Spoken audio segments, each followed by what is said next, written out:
السلام علیکم students, chapter 1 finish ہو گیا اور آج آپ کے ساتھ چیپٹر نمبر 2 اسٹارٹ کرنا ہے میں نے۔ چیپٹر نمبر 2 جب ہم آج اسٹارٹ کرنے والے ہیں تو اس کا نام ڈسکس کرتے ہیں۔ یہ ہے initial problems of the Islamic republic of Pakistan یا اسلامی جمہوریہ پاکستان کے ابتدائی مسائل۔ آج ہم جن ٹاپکس پہ بات کریں گے، سب سے پہلے پرابلمس کیا تھے، ان کے بیک گراؤنڈ یا پس منظر کیا تھا، ریڈ کلف ایوارڈ اور ناانصافیاں کیسے ہوئیں، جو غلط تقسیم تھی اس کے کیا نتیجے ہوئے، اور جو نیا پاکستان بنا اس کے کیا کیا مسائل تھے۔ پاکستان تو ابھی بھی نیا بنا اور اسٹل مسائل سے بھرا پڑا، لیکن ہم 1947 والے مسائل کی بات کریں گے۔ سب سے پہلے تو بیک گراؤنڈ یا پس منظر پہ بات کرتے ہیں۔ بیک گراؤنڈ میں اگر آپ دیکھیں نا تو کچھ چیزیں آپ پڑھ چکے ہیں، جس میں 3 جون پلان ہے، یعنی کہ 3 جون کے منصوبے کے تحت جو صوبے کی اسمبلیاں تھیں، انہیں اختیار دیا گیا تھا کہ جب آپ نئی مملکتیں بن جائیں گی ان میں سے جس میں چاہے شامل ہو جائیں۔ تو پنجاب اور بنگال نے یہ کہا تھا کہ ہم پاکستان میں شامل ہو رہے ہیں، لیکن کیونکہ ان کے غیر مسلم اضلاع تھے تو تقسیم کا معاملہ آ گیا تھا، اس لیے ان کے لیے باؤنڈری کمیشن بنایا گیا تھا۔ تقسیم کا اصول پہ بات کریں تو قائدین نے فرمایا کہ یہ جو تقسیم کا اصول ہے بڑا غیر منصفانہ ہے۔ وہ چاہتے تھے کہ تقسیم جب ہو تو اقوام متحدہ کی ایک جانبدار کمیشن آئے، وہ اس پہ کام کرے، یا حد بندی کے لیے برطانوی عدالت عظمیٰ جو ہے اس کی پریوی کونسل کے ججز کو بلوایا جائے، لیکن حکومت برطانیہ نے قائد اعظم کی دونوں تصاویر نہیں مانی، تجاویز نہیں مانی۔ تو وائسرائے لارڈ ماؤنٹ بیٹن جو تھے وہ کانگریس سے ہمدردی کے جذبات رکھتے تھے، اس لیے انہوں نے باؤنڈری کمیشن کا نام جو لیڈر رکھا ہے، نمائندہ رکھا، وہ انہوں نے سر ریڈ کلف کو رکھا، اور ایک ایسا بندہ تھا جو اسے پتہ ہی نہیں تھا بر صغیر کے حالات کیا، اور وہ کبھی انڈیا آیا ہی نہیں تھا۔ یہ سب جو ماؤنٹ بیٹن ہے اس نے نا اپنے اعلیٰ منصب سے فائدہ اٹھاتے ہوئے کیا تھا، ٹھیک ہے، تو تاکہ وہ اثر انداز ہو سکے۔ اب اگر مسئلے کی نا منصفانہ پوزیشن دیکھیں تو صوبوں میں تقسیم ہونی نہیں چاہیے تھی، لیکن اگر ہونی تھی، ضروری تھا، تو اس کے لیے کچھ اصولوں کی پیروی ہونی چاہیے تھی، جو ماؤنٹ بیٹن نے خود بھی 3 جون پلان میں اپنی تقریر میں نا بیان کیے تھے۔ تب ماؤنٹ بیٹن نے کہا تھا کہ گرداسپور، فیروز پور، تحصیل زیرہ اور فاضلکہ پاکستان کے پاس آنے چاہیے، ٹھیک ہے۔ اب وہ تھوڑی بات ہو جائے گی ریڈ کلف ایوارڈ اور انجسٹسز پہ۔ اب آپ دیکھ سکتے ہیں تصویر میں سرل ریڈ کلف آپ کو نظر آ رہے ہیں۔ ریڈ کلف ایوارڈ پہ بات کرتے ہیں۔ ریڈ کلف ایوارڈ جو ہے یہ علاقائی حد بندی کے معاملے میں تھا، اور اس کا اعلان 17 اگست 1947 کو ریڈ کلف نے کیا تھا، اور اس میں جو ہمارے ساتھ ناانصافیاں کی گئی تھی اس میں پنجاب میں جو علاقے گرداسپور، فیروز پور، زیرہ، فاضلکہ پاکستان کے لیے ماؤنٹ بیٹن نے حق تسلیم کیا تھا، وہ جان بوجھ کے انڈیا کو دے دیے گئے تھے۔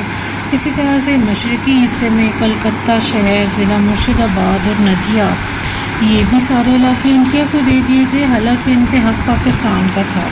دوسری بات، ریڈ کلف جو تھے نا وہ 8 اگست تک حتمی فیصلہ کر چکے تھے، اور حد بندی کمیشن میں مسلم لیگ کے نمائندے بھی تھے، جسٹس محمد منیر، انہوں نے بعد میں یہ بولا تھا کہ ریڈ کلف جو تھا نا یہ 4 ریاستیں جو تھیں، فیروز پور، زیرہ جزوی طور پر، لیکن فاضلکہ اور فیروز پور جو تھے وہ ٹوٹلی پاکستان میں شامل کرنا چاہ رہا تھا، لیکن جب 17 اگست کو اعلان ہوتا ہے تو سارے انڈیا کو دے دیتے ہیں۔ کہتے ہیں کہ یہ سب کچھ جو ریڈ کلف نے کیا اس لیے کیا کہ ماؤنٹ بیٹن کا پریشر تھا اس پہ، ٹھیک ہے۔ تو اس کے علاوہ کچھ نیوز پیپرز تھے جیسے پاکستان ٹائمز، انہوں نے بھی ناانصافی کا بتایا، جیسے ایک تحصیل تھی بٹالہ، وہاں پہ 55% مسلم، 45% ہندو تھے، اور یہ بھی جو تھا مسلمانوں کا صنعتی مرکز تھا۔ امرتسر کی ایک تحصیل تھی اجنالہ، وہاں پہ 60% مسلمان تھے، لیکن یہ سب بھی انڈیا کو دے دیے گئے۔ یہ اب میپ ہے جو میں آپ کے ساتھ ابھی نہیں ڈسکس کر رہی ہوں. اس میں نا آپ دیکھ سکتے ہیں یہ ریڈ کلف کی لائن ایک ڈرا ہوئی ہے جہاں پہ آپ کو فلاورز ٹائپ نظر آ رہے ہیں. ٹھیک ہے. انڈیا پاکستان کی ڈیمارکیشن لائن میں یہ جو جونا گڑھ ہے آپ کو دکھ رہا ہے وہ کشمیر دکھ رہا ہے. یہاں پہ انہوں نے ڈاٹڈ لائنز یا لائٹر شیڈز دے دیے تھے. حیدرآباد کا بھی آپ دیکھ لیں. تو یہ سب نا آنا پاکستان کے حصے میں چاہیے تھا لیکن جان بوجھ کے نا انڈیا کو دے دیا گیا تھا. ٹھیک ہے. یعنی کہ یہ جو ریجنز وہ ہیں جو انڈیا کی پارٹیشن سے افیکٹ ہوئے ہیں. اورنج پارٹ اگر آپ دیکھیں گے تو وہ انڈیا والا حصہ بتاتا ہے. ڈارک شیڈڈ جو ہے وہ پنجاب کو شو کر رہا ہے, بنگال کو شو کر رہا ہے. یہ ریڈ کلف لائن کو دکھا رہا ہے. گرے ایریاز جو ہیں وہ پرنسلی اسٹیٹس کو ظاہر کر رہے ہیں. ٹھیک ہے. جو پاکستان یا انڈیا میں شامل ہو گئے. اب جی ریزلٹس کیا آتے ہیں انجسٹسز کے. کشمیر کا ایشو آتا ہے, کلکتہ کا صنعتی شہر ہم سے چلا جاتا ہے, ہجرت کے مسائل آ جاتے ہیں. سب سے پہلے جی مسئلہ کشمیر پہ.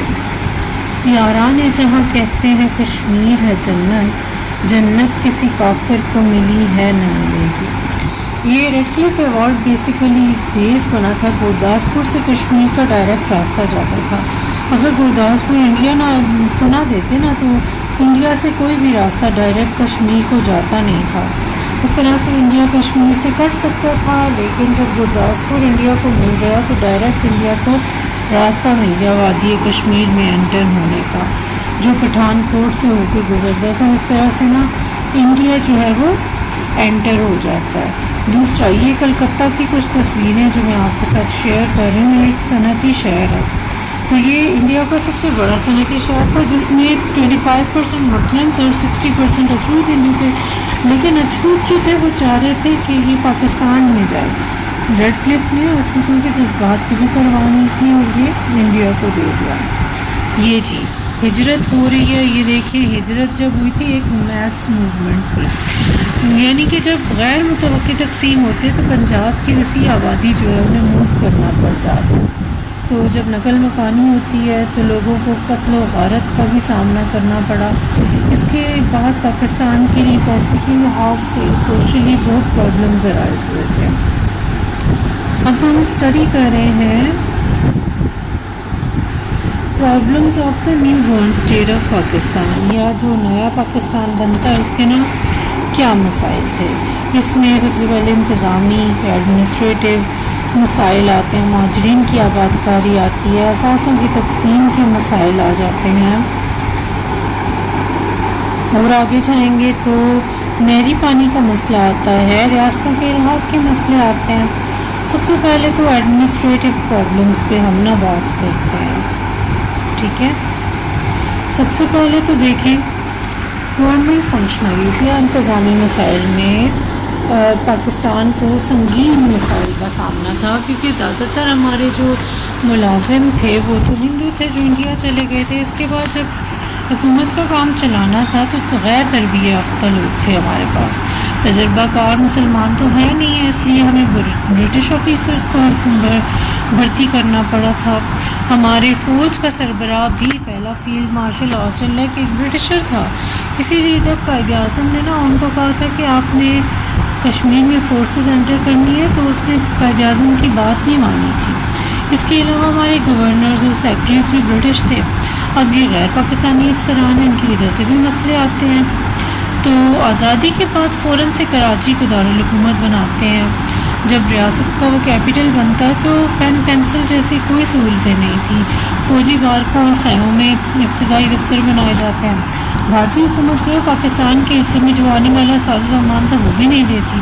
صورتحال ایسی کہ کاغذ نہیں ہے. ملک سے جو ہندو جا رہے تھے وہ تو ریکارڈ بھی جلا کر چلے گئے تھے, اور بھارت سے جو پاکستان آنے والے ملازمین تھے اور انڈیا نے کہا کہ ایئر انڈیا اپنے ایروپلینس نہیں دے گی, تو اس لیے پھر ہم نے برٹش ایئر ویز سے جہاز لے کے اپنا ضروری ریکارڈ پاکستان واپس لایا. دوسرا مہاجرین کی آباد کاری. یہ مہاجرین کی آباد کاری پہ دوبارہ پکچرز میں نے شیئر کی ہیں. تو دیکھیں کہ ایک اندازے کے مطابق پاکستان سے انڈیا 55 لاکھ لوگ گئے تھے, لیکن جب نا انڈیا سے پاکستان کی بات آتی ہے، ٹھیک ہے، تو انڈیا سے پاکستان جو لوگ آئے تھے وہ 65 لاکھ تھے. اس طرح سے آپ کی اکانومی پہ 10 لاکھ لوگوں کا مزید بوجھ پڑ جاتا ہے. تو اب مہاجرین کی آباد کاری ہے، ان کے لیے بنیادی ضرورت زندگی جو ہے یہ ایک بہت بڑا مسئلہ تھا.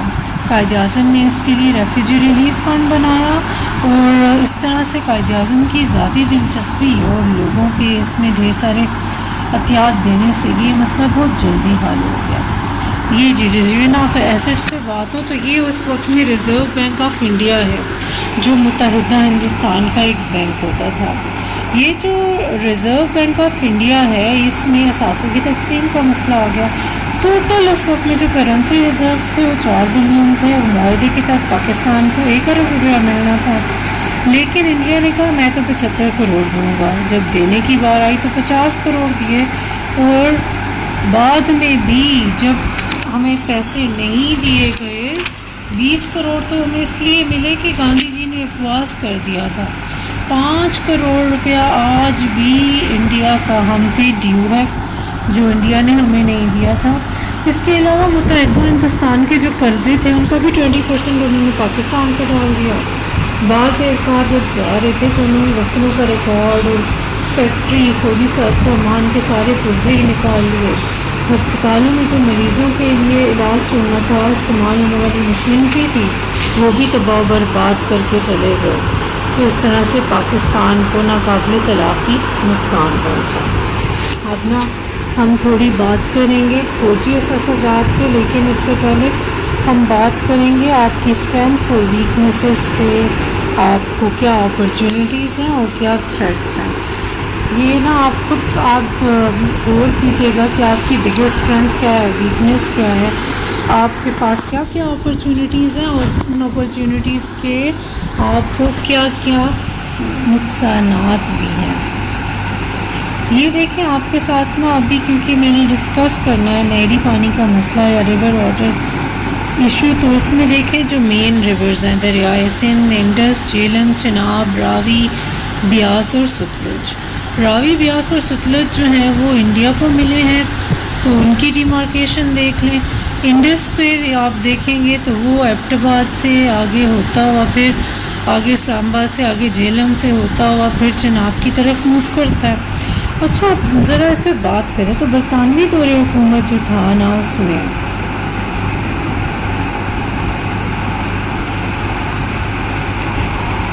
دریائے سندھ کے طاس میں جو پانی فراہم کرنے والی نہریں تھیں، ایک زبردست نظام تھا اور دنیا کا بیسٹ اریگیشن سسٹم تھا. لیکن اس کو 1947 میں 2 حصوں میں تقسیم کرنا پڑا، جس میں آپ نا میپ میں دوبارہ غور کریں گے تو آپ کو راوی، بیاس، ستلج یلو میں نظر آتے ہیں، جو انڈیا کے پاس چلے گئے. اس کے علاوہ بہت سارے جو لائن آف کنٹرول آپ دیکھتے ہیں وہاں پہ نا ہیڈ ورکس تھے ریورس کے، وہ بھی انڈیا کے پاس چلے گئے. جیسے دریائے راوی پہ مادھو پور کا ہیڈ ورک تھا، اور دریائے ستلج پہ فیروز پور کا تھا، وہ دونوں انڈیا کو چلے گئے تھے. تو اس کے بعد 1947 میں جب انڈیا نے کشمیر پہ قبضہ کیا تو جیلم اور چناب کے اوپر والے حصے بھی انڈیا کے پاس چلے گئے. تو اس طرح سے بھارت نے پاکستان کی معیشت کو تباہ کرنے کی صلاحیت حاصل کر لی. جب 1948 میں اپریل میں پہلی بار اس نے لاہور کے علاقوں کا پانی بند رکھا تو ہماری جو فصلیں تھیں ہزاروں ایکڑ پہ وہ تباہ ہو گئیں. اس طرح سے انڈیا جو ہے وہ ہمیں نقصانات پہنچاتا رہا. اب آ رہا ہے جی ریاستوں کے الحاق کا مسئلہ. اب جب اس پہ ہم بات کریں گے تو بتائیں گے کہ اس کا بیک گراؤنڈ کیا تھا. کشمیر کا، جوناگڑھ کا، مانگرول کا، حیدرآباد کا مسئلہ آ رہا تھا. بیک گراؤنڈ پہ آتے ہیں جی. جو برصغیر میں شاہی ریاستیں تھیں 580 سے زیادہ تھیں. ان سے کہا گیا تھا کہ آپ اپنے حالات دیکھیں، باؤنڈریز دیکھیں، اس کے بعد ڈیسائیڈ کریں کہ آپ انڈیا یا پاکستان میں سے کس کے ساتھ رہنا چاہتے ہیں یا آزاد رہنا چاہتے ہیں. تو 15 اگست تک جو میکسیمم اسٹیٹس تھی نا وہ اپنے فیصلے کر لیتی ہیں، لیکن 3 ریاستیں جو تھی وہ فیصلہ ہی نہیں کر سکی تھیں، تو اس لیے انہیں سخت مشکلات دیکھنی پڑی. وہ جو 3 ریاستیں تھیں وہ تھی جوناگڑھ، حیدرآباد اور کشمیر. یہ جو تینوں ریاستیں ہیں ابھی ہم ان کے لیے بات کرتے ہیں. سب سے پہلے یہ کشمیر کی وادی آپ دیکھیں گے. کشمیر کا ایشو جو ہے نا، جیسے ہی آزادی کا اعلان ہوتا ہے تو کانگریسی لیڈر اور کشمیر کے جو پڑوسی ہندو اور سکھ ریاستیں تھیں جیسے پٹیالہ، کپورتھلا، ان کے راجہ اور کشمیر کے جو ہندو مہاراجا تھے، انہوں نے نا زور ڈالنا شروع کر دیا کہ کشمیر کا انڈیا سے الحاق ہونا چاہیے۔ وائسرائے لارڈ ماؤنٹ بیٹن خود بھی مداخلت کرتے ہیں۔ مہاراجا جو ہے یوم آزادی سے پہلے ہی پنجاب کے جو کچھ علاقے تھے سرحد پہ، پونچھ اور جموں کے باشندوں سے سارے ہتھیار لے لیتے ہیں، اپنی فوجیں علاقے میں جمع کر لیتے ہیں۔ بھارت کے جنوب مشرقی حصے میں جہاں پہ بھارت سے جڑا ہوا ایسا تھا، وہاں پہ تیزی سے انہوں نے سڑکیں بنانی شروع کر دی تاکہ انڈین فورسز کشمیر میں انٹر ہو سکیں۔ اب یہ جب واقعات آتے ہیں تو کشمیری مسلمان بے چین ہو جاتے ہیں۔ اگست تک پونچھ اور جموں میں مسلح بغاوت بھی شروع ہو جاتی ہے۔ ہندو اور سکھ جو مسلمانوں کو مارنا شروع کر دیتے ہیں۔ 11 ہفتے میں 5 لاکھ آبادی جو ہے وہ علاقہ ہی چھوڑ دیتی ہے۔ ٹھیک ہے،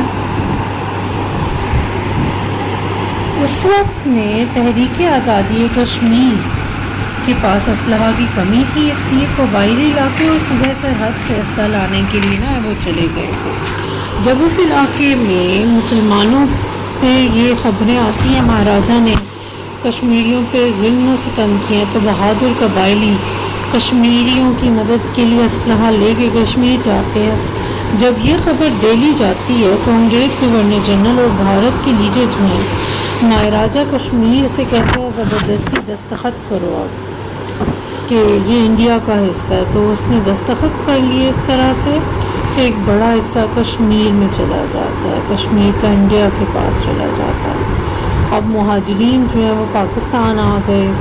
ایک آباد کاری کا مسئلہ، قائد اعظم کی اپنی حالت ٹھیک نہیں، پھر بھی قائد اعظم مسئلہ کشمیر سے لا تعلق نہیں رہے۔ میں نے آپ کو بتایا تھا کہ فیلڈ مارشل نے معذرت کر لی کہ فورسز پاکستانی نہیں جائیں گی وہاں پر، تو پاکستانی فوجیں جب گئیں تو بہت دیر ہو چکی تھی۔ 1948 میں انڈیا نے خود مسئلہ کشمیر اقوام متحدہ میں پیش کیا۔ اقوام متحدہ نے کہا کہ رائے شماری ہوگی اور جنگ بندی کرا دی، اور اس کے بعد بھارت کو موقع مل گیا کہ وہ مقبوضہ کشمیر پہ اپنا قبضہ جاری رکھ سکے۔ اب جی جوناگڑھ، مناوادر اور مانگرول پہ بمبئی اور کراچی کے بالکل مڈ میں آئے تو ایک جگہ ہے کاٹھیا واڑ، وہاں پہ چھوٹی سی ریاست تھی جوناگڑھ، جہاں پہ زیادہ تر تو ہندو تھے لیکن حکمران مسلمان تھا جسے نواب کہتے تھے۔ اس نے اپنا قانونی حق استعمال کرتے ہوئے کہا کہ میں تو ریاست کو پاکستان کے ساتھ لاؤں گا۔ اس کے ساتھ ہی 2 اور چھوٹی چھوٹی ریاستیں تھیں جو مناوادر اور مانگرول تھیں، ان کے بھی نوابوں نے کہا کہ ہم پاکستان کے ساتھ آئیں گے، لیکن جب انڈین گورنمنٹ کو پتہ چلا تو انہوں نے اپنی فوجیں ان تینوں علاقوں میں بھیج دی۔ ریاست میں ہنگامے ہوئے تو تینوں نواب اپنے علاقے چھوڑ کے پاکستان میں آ گئے، اور بعد میں ان علاقوں پہ انڈیا نے قبضہ کر لیا۔ آخر میں ہم ڈسکس کر رہے ہیں حیدرآباد دکن کو۔ حیدرآباد برطانوی ہند کی سب سے اہم ترین ریاست تھی۔ 1941 میں یہاں پہ آبادی جو تھی تقریباً 1 کروڑ 7 لاکھ تھی۔ رقبہ اگر دیکھیں تو آئرلینڈ اور اسکاٹ لینڈ، برطانیہ اسکاٹ لینڈ کو ملائیں اس سے بھی بڑا علاقہ تھا۔ اس کی بے پناہ وسائل، دولت، تو حیدرآباد میں اتنی کیپیبلٹیز تھی کہ اگر وہ خود سے انڈیپینڈنٹ کنٹری بنتا تو بن سکتا تھا، لیکن اس کی ویکنیس جو تھی نا وہ یہ تھی کہ اس کے چاروں طرف انڈیا تھا۔ تو اس کے جو سربراہ تھے انہیں نا نظام کہا جاتا تھا۔ اگر ہم یہ کہیں کہ ہندوستان میں حیدرآباد مسلمانوں کی عظیم الشان سلطنت تھی تو غلط نہیں ہوگا۔ انہی حقائق کی بنا پر نظام نے کہا کہ میں تو آزاد رہنا چاہتا ہوں، لیکن ماؤنٹ بیٹن اور انڈین گورنمنٹ کا پریشر آتا ہے کہ وہ ریاست کا الحاق انڈیا سے کرتے ہیں۔ تو یہاں کے جو مسلمان تھے انہوں نے آخری دم تک کہا تھا کہ ہم نہیں انڈیا سے الحاق چاہتے، لیکن بھارتی فوجیں قائد اعظم کی تو ڈیتھ سے پہلے 11 سپٹمبر تک تو جرأت نہیں ہوئی تھی انڈیا کی کہ وہ حیدرآباد پہ قبضہ کرے، لیکن جیسے قائد اعظم کی ڈیتھ ہوتی ہے نیکسٹ ڈے 12 ستمبر کو حیدرآباد میں بھارتی فوجیں انٹر ہو جاتی ہیں اور نظام جو ہے اپنی فورسز کو کہتا ہے کہ آپ ہتھیار ڈال دیں. اس طرح سے مسلم ثقافت کا یہ مذہب بھی ہمارے ہاتھ سے چلا جاتا ہے انڈیا کے پاس. اس کے بعد میں نے آپ کے لیے آج 11 کوسچنس رکھے ہیں جو آپ نے آنسر کرنے ہیں. Thank you so very much. اور آج کی آخری بات یہ ہے نا کہ جب بھی آپ کوئی اچھا کام کرتے ہیں تو سوچیں اچھے کام کی توفیق صرف اللہ کی طرف سے ہوتی ہے. آپ کو اس پہ فخر نہیں کرنا چاہیے، یعنی اس کے اجر کو بھی نہیں سوچنا چاہیے. کوئی بھی اچھا عمل اللہ کا کرم ہوتا ہے آپ کو، اور اس کا تقاضا یہ ہوتا ہے کہ آپ اللہ تعالیٰ کی محبت میں خود کو وقف کر دیں. تو آج کے لیے اتنا ہی کافی ہے. Thank you so much.